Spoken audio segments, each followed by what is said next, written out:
జిల్లాలో ఇవాళ రేపు భారీ వర్షాలు పడతాయని వాతావరణ శాఖ హెచ్చరించింది. పలు జిల్లాలకు ఎల్లో అలర్ట్ జారీ చేసింది. 3 రోజులుగా కురుస్తున్న వర్షాలు పత్తి, వరి పంటలకు ఊపిరిపోశాయి. ఖరీఫ్ సీజన్ ప్రారంభమైనప్పటి నుంచి ఆశించిన స్థాయిలో వర్షాలు లేకపోవడంతో పంటలు ఎండుముఖం పట్టాయి.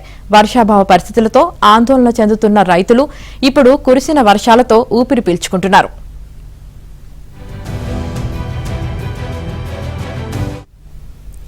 హైదరాబాద్ శివార్లోని రాజేందర్ నగర్, మైలార్దేవ్పల్లి, శివరాంపల్లి, బహదూర్పుర, చాంద్రాయగుట్ట ప్రాంతాల్లో కురిసిన వర్షానికి రోడ్లు జలమయమయ్యాయి.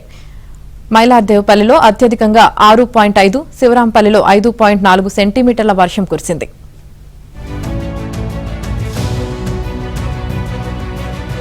అప్పటి నుంచి ఆశించిన స్థాయిలో వర్షాలు లేకపోవడంతో పంటలు ఎండుముఖం పట్టాయి.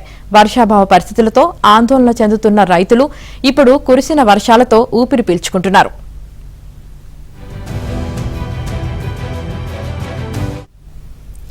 హైదరాబాద్ శివార్లోని రాజేందర్ నగర్, మైలార్దేవ్పల్లి, శివరాంపల్లి, బహదూర్పుర, చాంద్రాయగుట్ట ప్రాంతాల్లో కురిసిన వర్షానికి రోడ్లు జలమయమయ్యాయి.